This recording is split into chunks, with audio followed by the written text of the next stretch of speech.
Today's episode is sponsored by P3R because they are gearing up for the marathon. The Dick's Sporting Goods Pittsburgh Marathon weekend of events all goes down May 2nd and 3rd. There's the big race and also a half. You can run or walk it, the 5K, kids events, and more. So whether you're a first-timer hoping to push yourself to new limits or a grizzled ultra marathoner with tons of experience, there is space for yins. Use code CityCast15 to save 15% off any registration. That's thepittsburghmarathon.com. Use code CityCast15 for 15% off any event.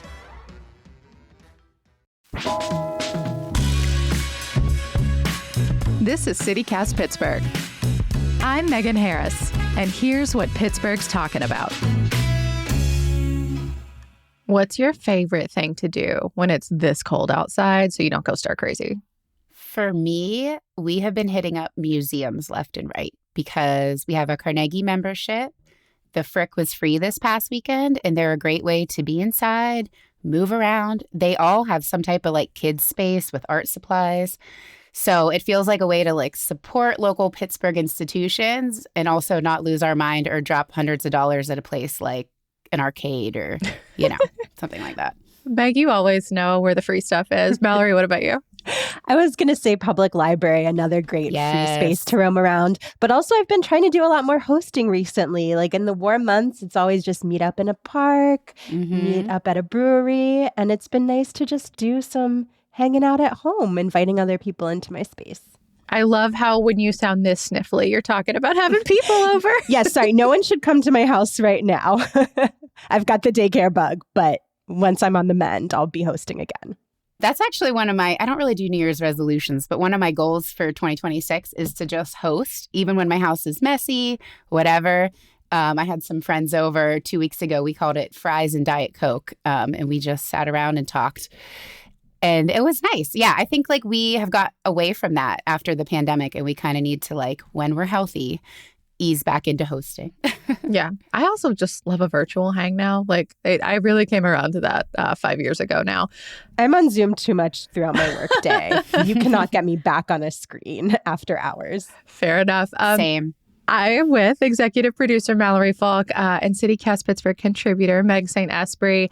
We've had a big week. We started off Monday with Martin Luther King Jr. Day. No show from us, but hopefully you were able to get out in community and mark the day. Tuesday, we busted some Pittsburgh myths. My favorite is always that everyone seems to think we have the most bridges. Incorrect. I know. Bummer, but we don't.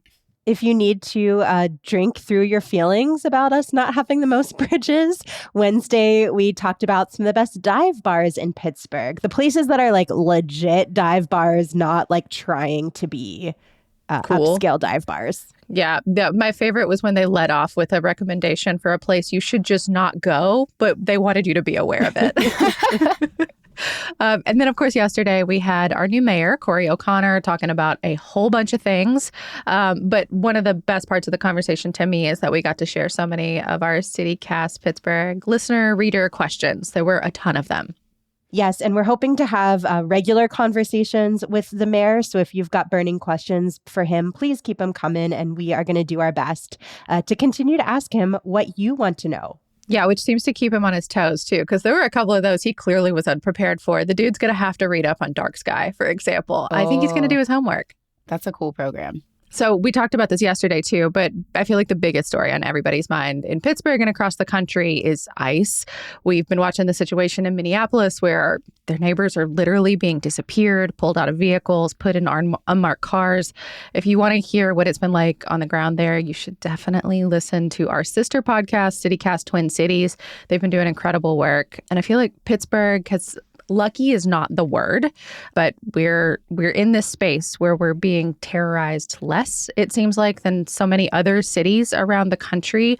That is cold comfort if you are someone who's been detained, who is affected by this, which is really the whole community. There's not a single one of us that are not being affected by this in this moment, and I think that's the thing we want to impart today. Yeah, absolutely. I mean, I live in Bellevue, which is a very diverse community, and immigrants make our community better.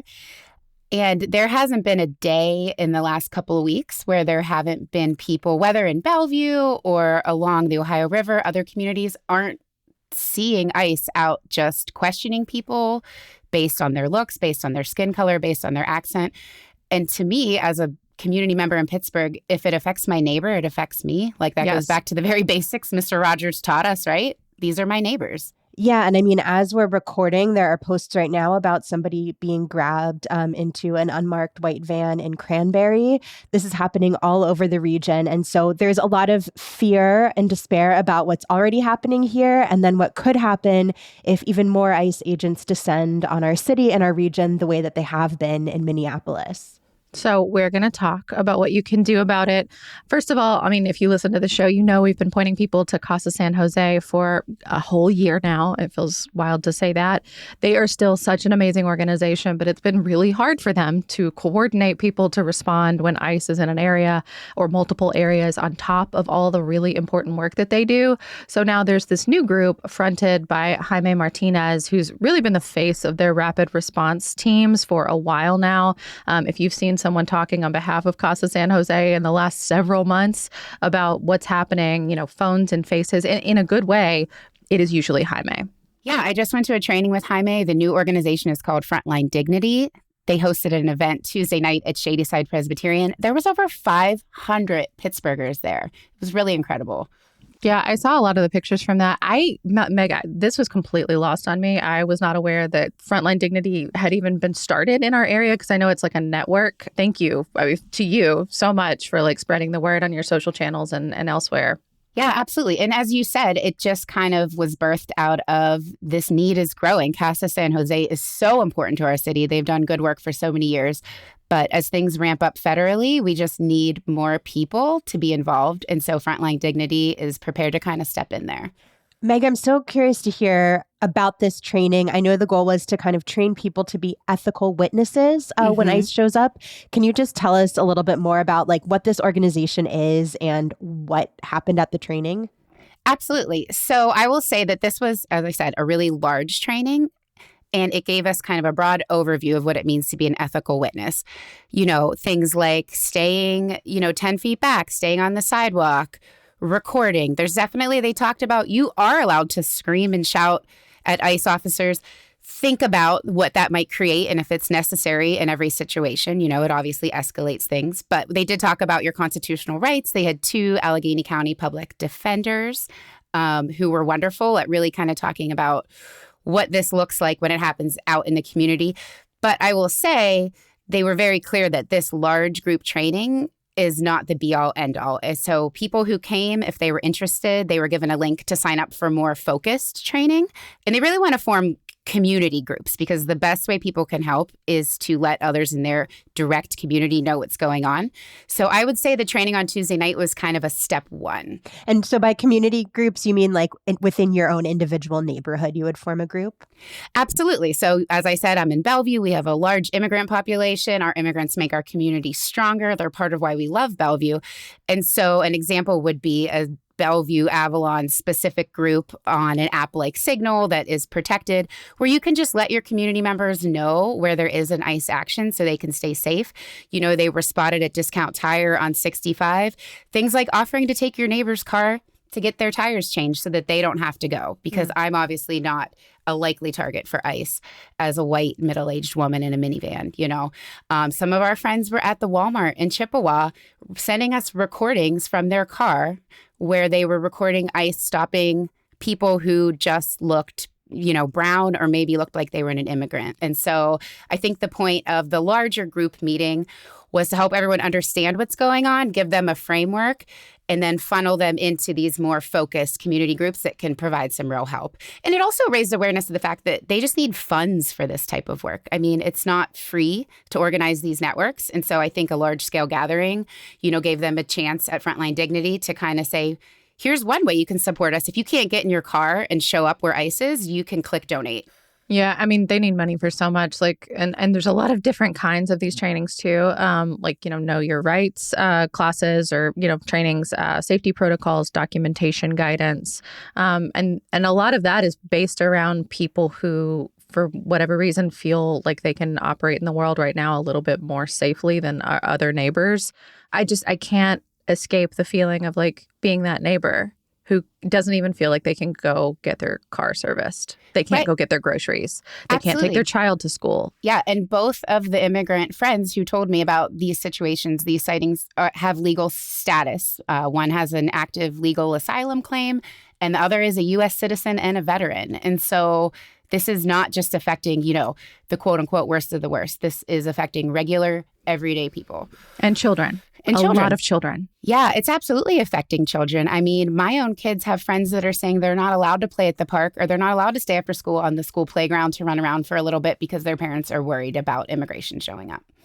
It's all just truly a nightmare. I know, Meg, you said there was so much interest, more than 500 people filling this church to get this training. And I'm curious, for anyone who's listening right now who missed it, are they going to be doing more trainings? Are there other opportunities for people to get involved? What's the next step if you weren't there on Tuesday? Yeah, absolutely. I talked to Stacy, who is the communications person at Frontline Dignity. They do have plans for more trainings, smaller trainings, more large format events like this. And so the best thing to do would just be go to frontlinedignity.org, get on their mailing list, get in the loop, and then you'll know what's happening near you. There's some virtual options. I know Hello Neighbor has been doing some really good communication as well. If you want to follow them on Instagram, they've posted some great information about knowing your rights. And so I think it's just making sure to follow and subscribe to these organizations that are helping the city so that you aren't just relying on secondhand information, but you're getting their email blasts, et cetera. For the record, if anybody is listening to this and they're like, why does it matter whether I'm there or not? Meg, what does Jaime say about that?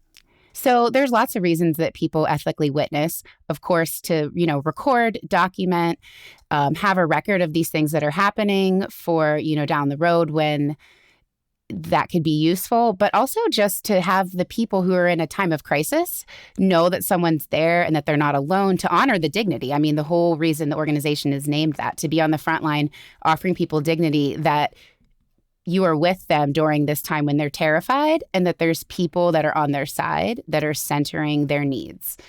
And just from a policy place too, I think it bears repeating that, if we look at the precedent that's being set in Minneapolis and elsewhere, where investigations are not happening even when the absolute worst occurs, and detaining people is terrible, but so is homicide. When someone's witnessing, having the video matters. It matters because we're not able to see that these people don't wear body cams. Even if they did, I feel fairly confident in this moment we would not get to see that most of the time. It's important to have a record of atrocity for for the moment we're in, but also for whatever comes next for America and its reckoning with this moment. Yeah.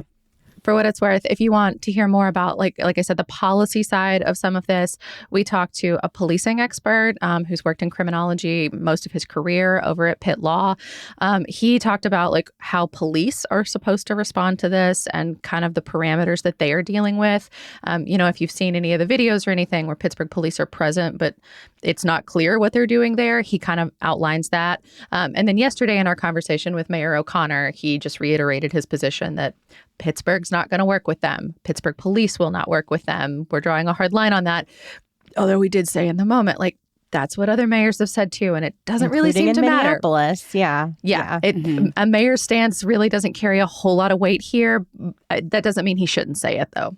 I was actually quite surprised that, in that conversation with Mayor O'Connor, Megan, you brought up the incident where police were present as ICE appeared to be detaining someone in Mount Washington. I was surprised that he did not seem aware of that happening. I mean, if I step back, one of my major takeaways of the conversation with Mayor O'Connor is that he seems not online, acutely not online. Sounds nice. So it could just be, that could be an opportunity for his team to perhaps show him the things that he at least needs to be seeing.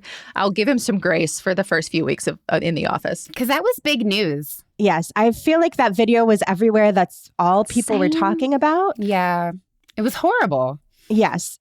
So I hope he's more clued in to whatever is happening next. Or read in. I don't need my mayor to necessarily be on the internet every second of the day, but I do want you to know about that stuff. You need to know.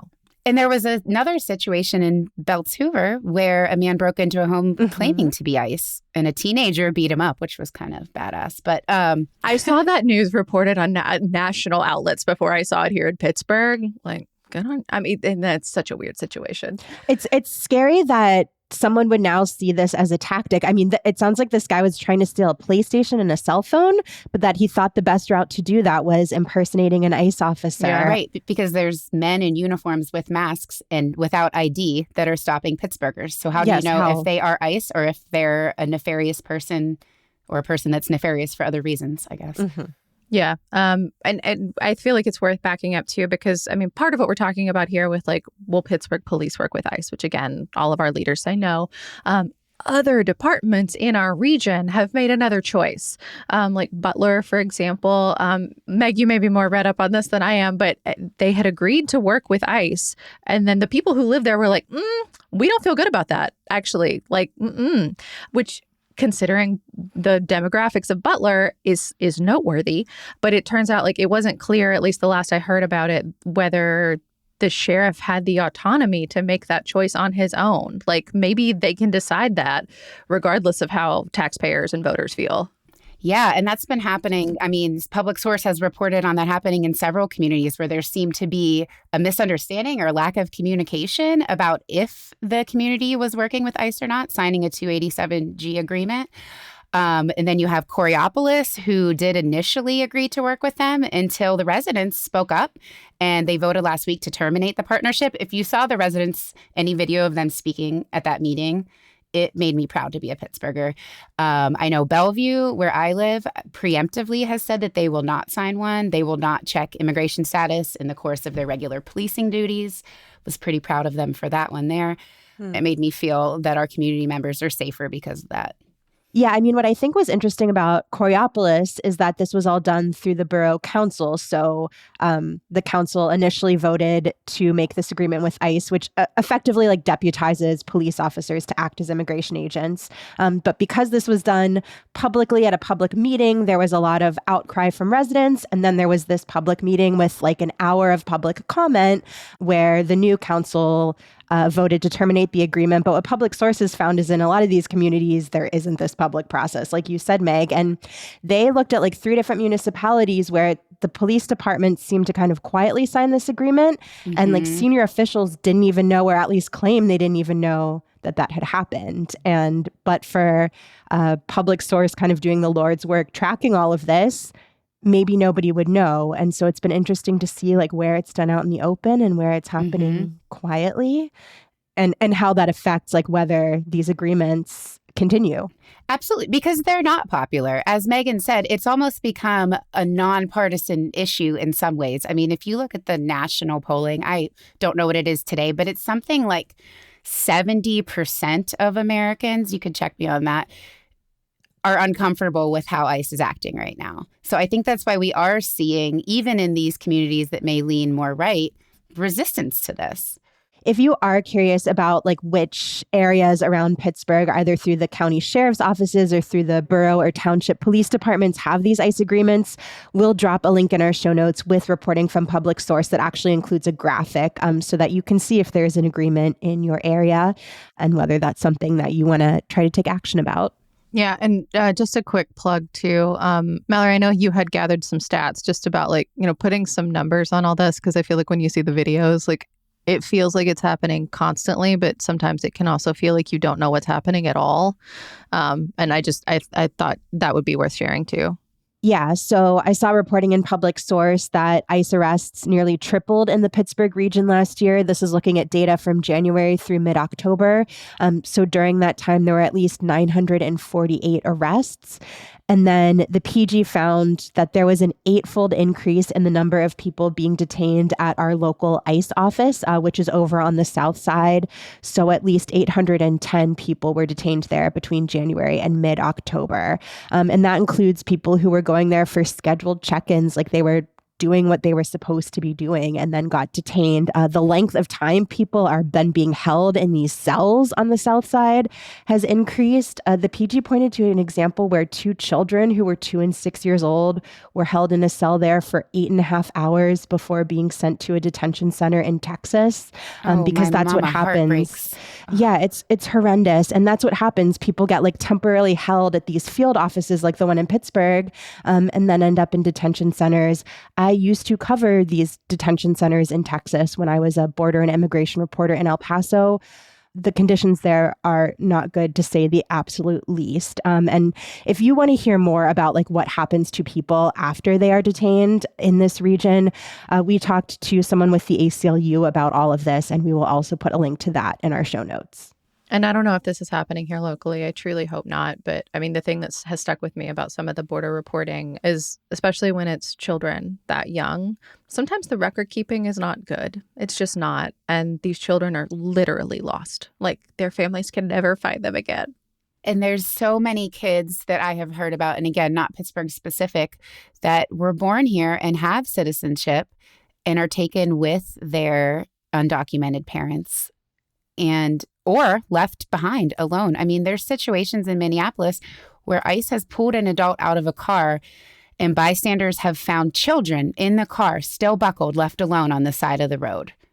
I mean, the trauma we are doing to children in this country will last for generations. To people. Mm-hmm. Yeah.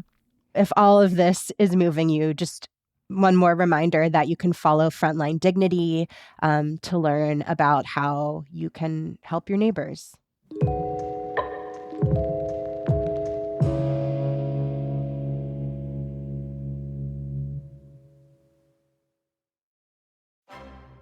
Today's show is supported by Vermont author Christopher Walker, who just released a thrilling adventure and fantasy book, The Ascent. It follows John Atwater, a retired Army veteran, who falls through a magical door and finds himself in the mystical world of Moralia. In order to get home, he must ascend the mountainous island that stands in front of him and usurp the oppressive ruler of this strange new world. The book has all the elements of a great fantasy novel. Thrilling action sequences, magical creatures, betrayals, romance, compelling storylines, poetic justice, and even humorous exchanges by relatable characters. So go to ChristopherWalkerBooks.com and click on the Buy Now dropdown to purchase The Ascent in paperback, hardcover, or ebook formats. Okay, so next up, we're resetting. Sort of. People are being really friggin' weird about Mr. Rogers, and I kind of hate it. Meg, I know you've been digging into this, but for any of yins who are very new here, Mr. Rogers' Neighborhood was created here in Pittsburgh, broadcast from Pittsburgh. Fred Rogers, the star and creator, he lived in Squirrel Hill. Our PBS affiliate WQED made the show, and a ton of people that you would know about got their start there, including like Michael Keaton. And by all accounts, Fred was an actual angel on this earth, so it is especially gross to see technology and creators making him do weird things. Yeah. So I reported this story for Public Source about AI deepfakes of Fred Rogers. And it was so concerning. So essentially, people are using Sora, the AI app, to make videos of him doing things he would never do, you know, cussing people out, hanging with Tupac, Bob Ross. I mean, things that obviously never happened. And it just threw everyone for a loop because it's so incongruent with his legacy and his memory and his impact he made on the city. Meg, you kind of made it sound like he would never hang with Bob Ross, but I watched one of these videos that you linked in your article, and it's that the two of them are just like lobbing profanities together. Right. Yeah. No, I don't know if they ever met, but my guess is they would probably really vibe together. But these videos were not that. They were like F-bomb, this, that, everywhere. So it's really concerning. And, you know, there's a real lack of regulation around AI deepfakes. And so that makes it doubly concerning. I did talk to Fred Rogers Productions, who still maintains, you know, the body of his work and still makes shows currently. Yeah, Daniel Tiger's Neighborhood, which my family is deeply engrossed in. Yes, Peg and Cat, that is one that they make that was really big here in our house a couple years ago. So obviously they are trying to take legal steps. You could no longer make new videos using Fred Rogers on Sora, but the old ones are out there. They're out on TikTok. They're being shared. You can never get those back. It's like toothpaste in a tube. So how are they preventing new ones from happening? Sora just took down the option to use Mr. Rogers as a deepfake. The platform was the one that made him an option? Mm-hmm. I think I hate that more. Yeah. And so then Disney just partnered with them. You can make deepfakes using Disney characters. This happened right in the course of the reporting, but they can't be doing X, Y, Z. So Disney decided to take a different route and say, we'll let you use our characters for deepfakes with parameters. Why? Why do we need more deepfakes? I don't understand why this is even a thing we need in society. They're awful. I mean, I just think they're all stupid as hell. But like from the AI babies, I don't know. I don't get it. Some people appear to like it, but there's obviously real concerns about people who don't know who Fred Rogers is or who don't know who some of these people are, thinking they're real. I know so many people in my life that could not tell the difference between a Sora video and an actual video. I mean, the AI slop is like just getting so increasingly, like, if you know how to spot it, it's not always hard to spot, but if you don't, and even if you're just not looking closely, you can miss it. It's like easy to miss it. And there's so many cases of this, I feel like, where people are being taken advantage of, not just like celebrities or in this case, a celebrity who died a long time ago. Like, it's just all so gross. Also, I think the younger generations don't really know who Fred Rogers is because that used to be like the way I would score cool points with younger kids was to tell them I grew up in Mr. Rogers' neighborhood. I grew up adjacent to his neighborhood, but like close enough if I'm talking to someone who's not from Pittsburgh. And there was a period when I started getting blank stares when I shared that fun fact. So his legacy really is on the line. But obviously, I feel like the story that's really been circulating recently is about AI that's used to nudify people, including children. And so Mr. Rogers swearing is distressing, but it increases like tenfold in other contexts. Right. It's almost like a bellwether for if it's happening to these people, it can happen to anyone. And I have talked to parents through reporting on tech whose kids have had AI deepfakes of them created that are pornographic in nature. And there is very little those parents can do. It's horrific. I mean, there's very little the parents can do. Meg, you looked into like what our state lawmakers are trying to do. I mean, every time government tries to regulate tech, like it's like comedy gold, or it would be if the stakes weren't so darn high. Yeah, I mean, so what we found so far in our reporting was that Pennsylvania hasn't considered broad AI legislation yet, but the general... Shocking. Yeah, right, I know. Profits over people, but the General Assembly did outlaw AI-generated child pornography and ban deepfakes of voice clones intended to defraud or harm people. That's when someone will call you and say they're your family member and they need money, etc. A lot of elderly people have gotten scammed through that. The legislature is also considering a bill that will set rules for the use of technology in healthcare. Federally, the Trump administration does not want to touch AI. They say that regulating it will stifle innovation and, of course, profits, which is always their bottom line, is private equity. So I don't feel real hopeful that we'll get much of a recourse for this other than legal actions such as, having Fred Rogers taken down from Sora. Wait, but Meg, so you were saying like parents are kind of powerless if AI puts their child in a pornographic video. But if Pennsylvania outlawed this kind of material, like might they actually have grounds for a lawsuit?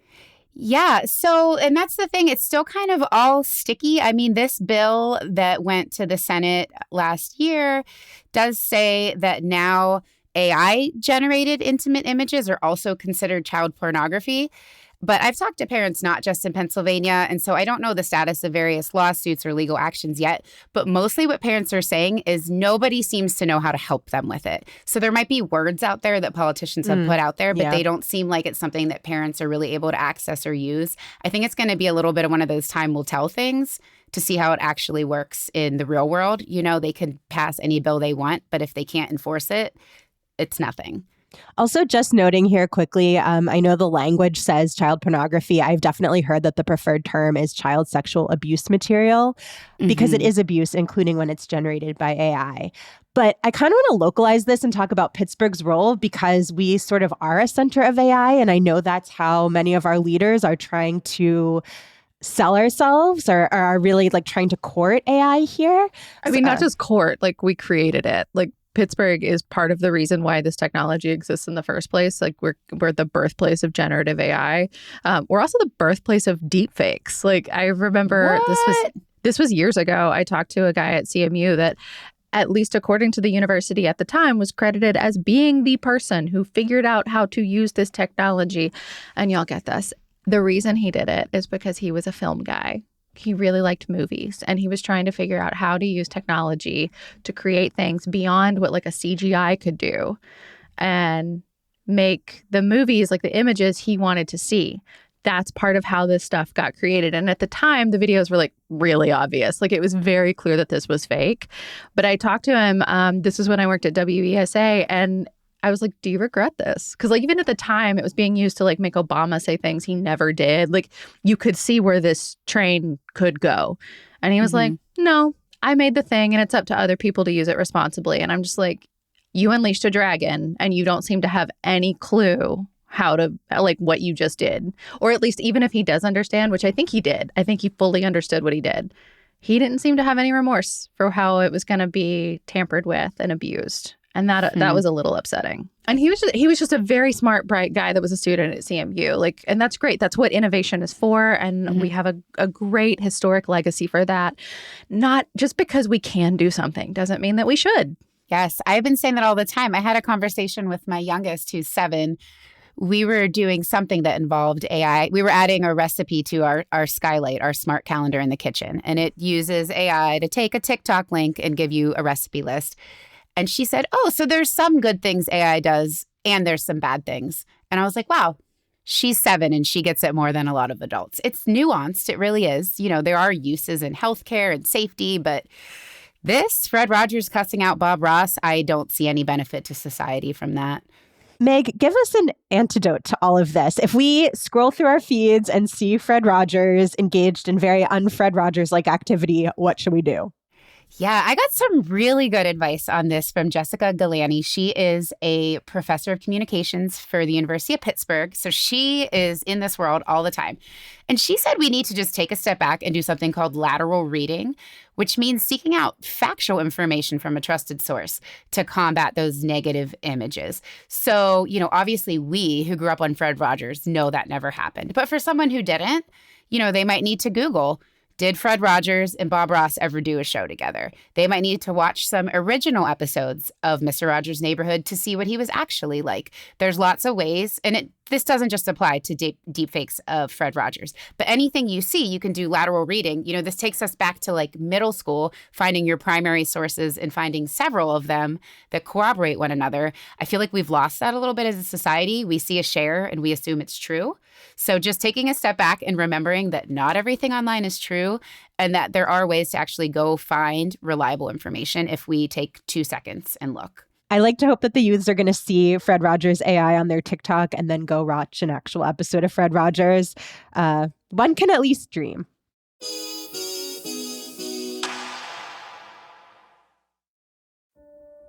Today's episode is sponsored by the Pittsburgh Opera, which is presenting Pittsburgh's premiere of Benjamin Britten's Curlew River. I'm not gonna lie, this is a sad story, but it's a compelling one. A woman mysteriously loses her son, then learns about his tragic fate from a ferryman as she crosses a river. The opera's based on a Japanese no play, Sumidagawa, and no plays are a type of highly stylized Japanese theater that combines music, poetry, and dance. But Britten takes the original and adapts it into a miracle play. This is a medieval form that's supposed to be performed in a church, which is exactly what the Pittsburgh Opera is doing. You can catch the show from January 24th through February 2nd at the Calvary Episcopal Church in Shadyside. This is going to be such a cool and immersive way to experience opera. Plus, all the singing is in English. There are 4 performances to choose from, and you can get more info and tickets at pittsburghopera.org.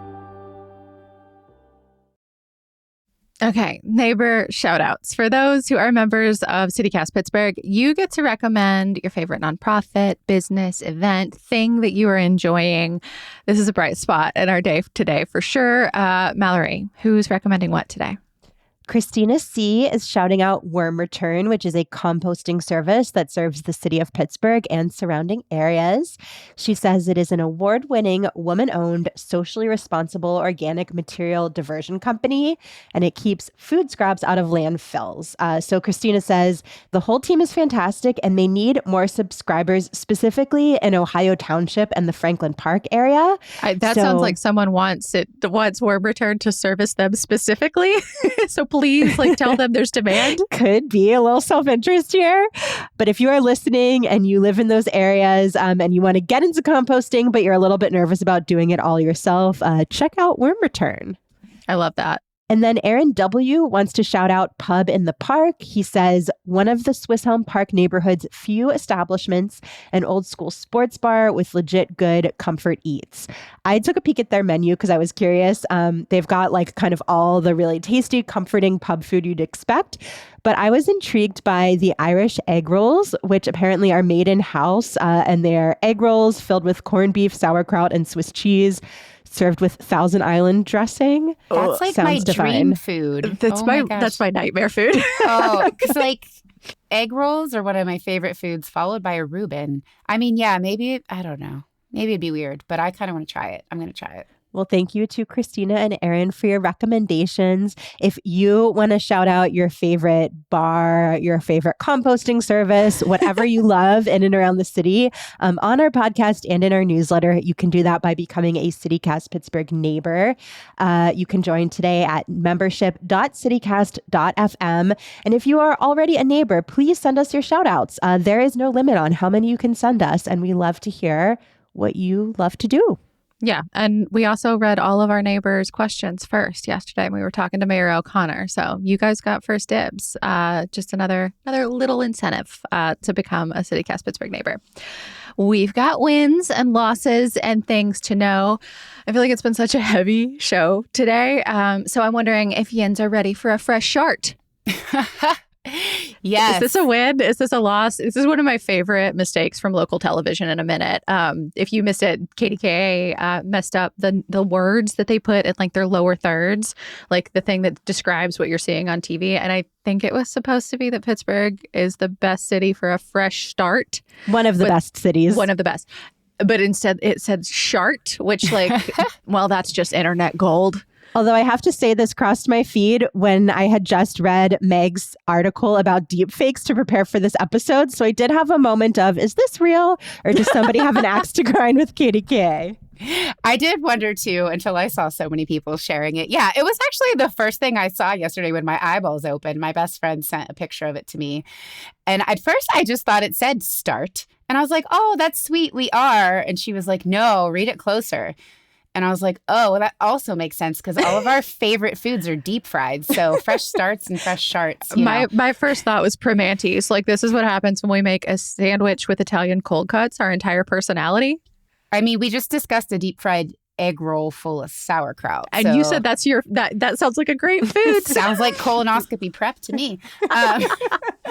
But honestly, I have to say, I love the folks at our local KDKA. I love going on Talk Pittsburgh. I hope they don't see this as a loss because I feel like, as you said, things are heavy in the city right now. And there is nothing Yinzers love more than bonding over some hilarious faux pas. And this is a harmless one. You know what I mean? Like, we all had a good laugh about it. Yeah, I think this is win territory for sure. Maybe someone with some bowel issues is going to consider Pittsburgh now, thanks to this.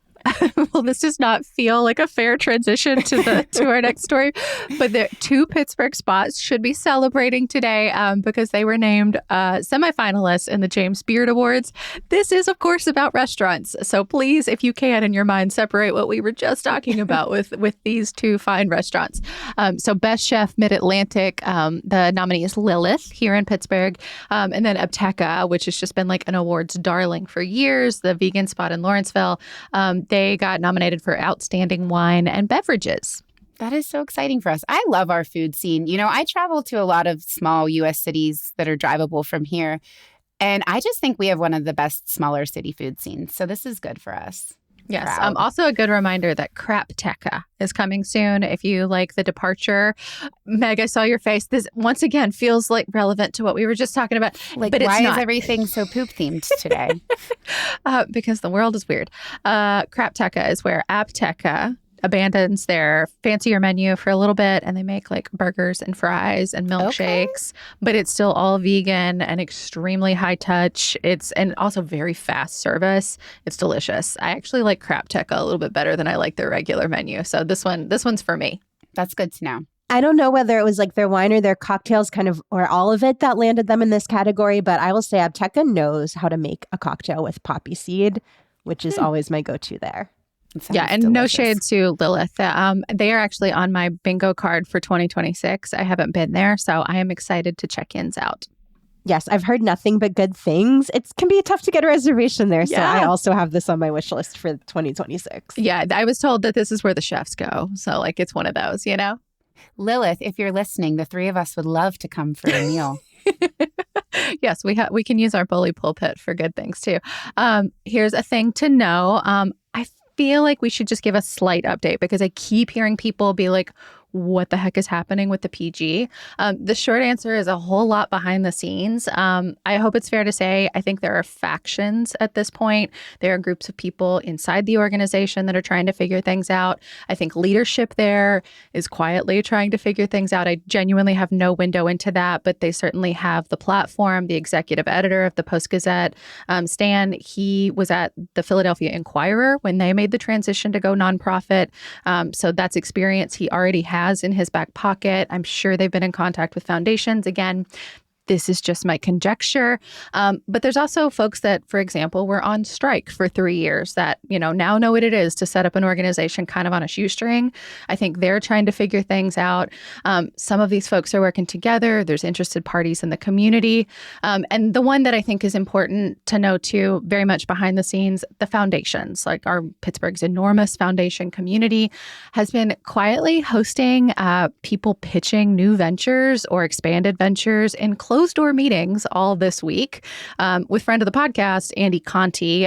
He's the director of the Center for Media Innovation over at Point Park University. He's sitting in, acting as some sort of conduit.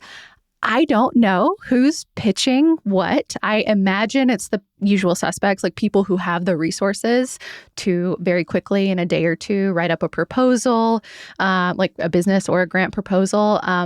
I compared it to Shark Tank. I don't know that they love that, but it's what it sounds like it is to me. But it is happening, again, behind closed doors. So I hope that this is just a first step and that the actual affected employees of the organization's city paper and the Post-Gazette will get to have some hand in whatever comes next. And that better yet, that someone pauses to ask the community what they would like to see going forward, because I don't want that to get lost either. But anyway, for everyone who has asked me, who has texted me, who has DM'd me, there's stuff happening behind the scenes, but like zero clarity about what's going to come next. Makes me have an Aaron Burr moment. Like I want to be in the room where it happened. I mean, same. I feel like I've had so many thoughts and feelings about all of this, and things are truly still evolving. Like even as we're recording this, news is popping. Mallory, I feel like our inbox is kind of going nuts this morning. Just to recap today's machinations, at 10 a.m., the union puts out a thing saying that the NLRB is seeking contempt of court charges and fines against the Post-Gazette and its managers over the healthcare plan, like the thing that they went on strike for, and that they're looking ahead to a new Post-Gazette thing. Then at 11, employees at the newspaper put out a statement with a bunch of signatures, like probably half the newsroom, saying that they don't have confidence in the union, not at present. Yeah, I have you even gotten a chance to read that yet? I have not. This has all been like developing as we've been recording. So thank you, Megan, for getting us all caught up. Yeah, sorry, trying to multitask too, right? But so the employees, 49 people signed on. They say they want to hold a new union election. So keep a union, but one that they feel like better represents them and their needs, and will importantly, look for a path forward for the current Post-Gazette, like all the employees, either with the blocks or under new ownership. It's actually pretty powerful writing. The Trib embedded it. So we'll link that in the show notes if you want to check it out. But that's not all.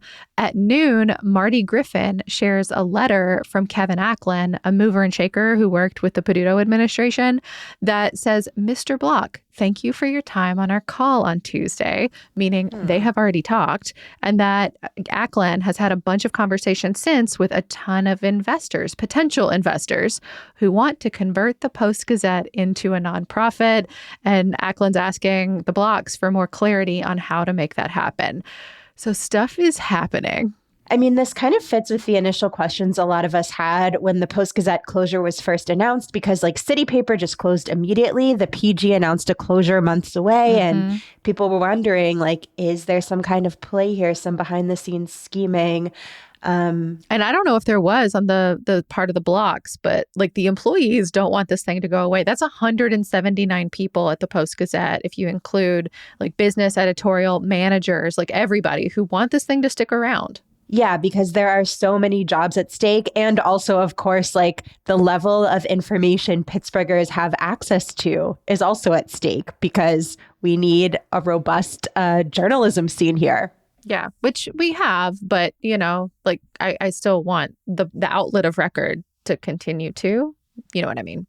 Well, and just on a personal note, journalism was not my first career. I began in social work and education, but my very first print byline ever was the Post-Gazette. And it was a story about Pittsburgh's Somali Bantu immigrant community in 2017. And so while I haven't written for them in a while, I was just really in my feels about the potential to lose such an iconic paper in the city. I just felt emotional. I was driving along the North Shore last week and just saw the sign on their building and just teared up. Like, it's just monumental news. And I really hope that things shake out in a way that benefits Pittsburgh residents. The Post-Gazette is where I went on career day in middle school. Oh my gosh. So my relationship with them goes back a long time. I mean, that's the extent of my relationship besides being a reader. But Yeah, so I just want to say, like, all of our heart still remains with them. And we talked about this last week, but the Trib has announced in the interim that they're going to be launching a weekend paper that they're going to mail. A friend of mine pointed that out this week. I missed that in the original story.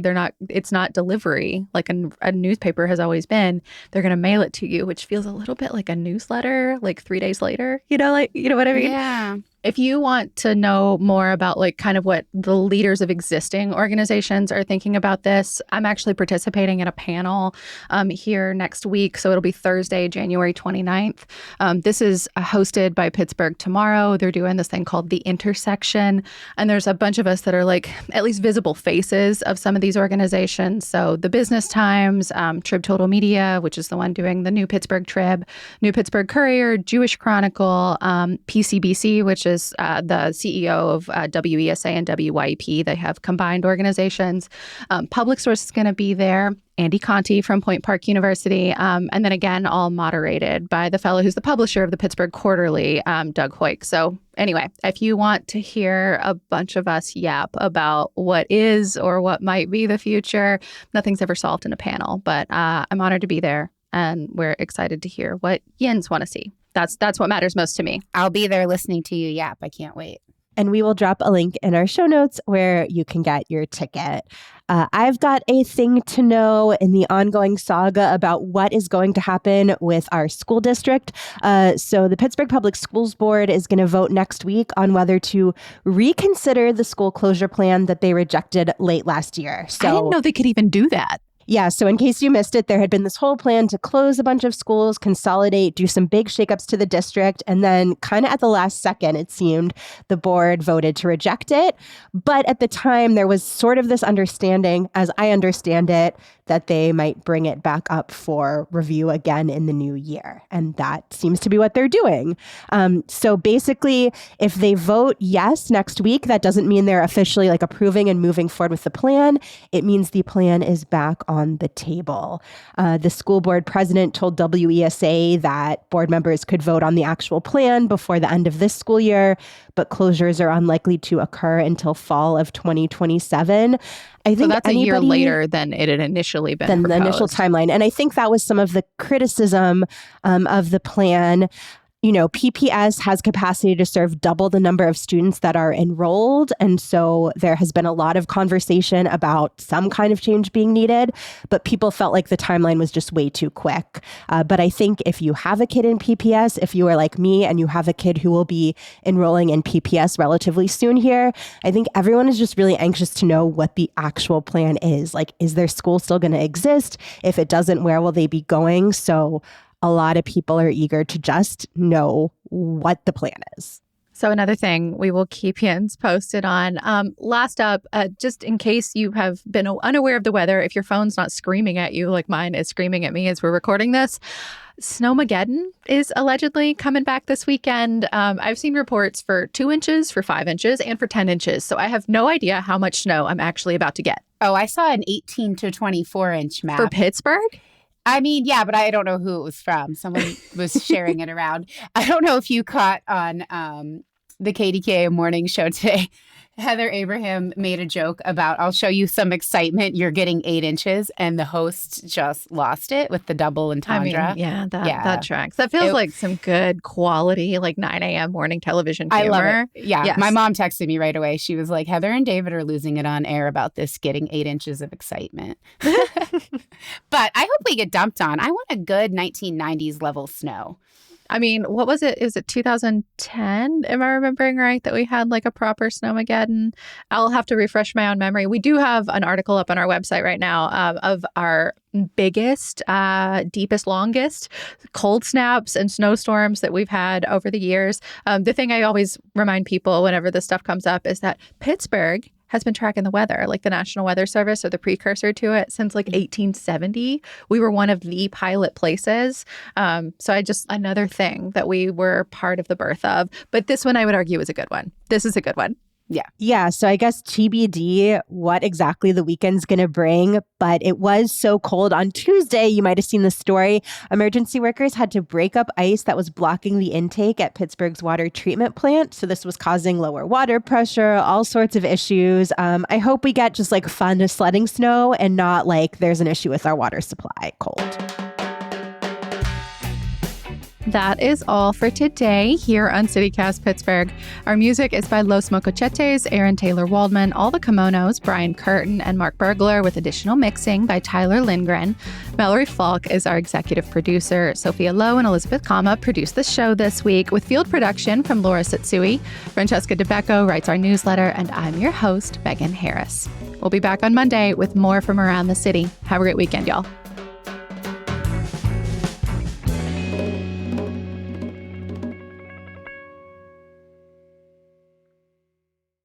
If you're looking for a town to... Never mind. To Chardon? That's what I was going to say. That's so dumb.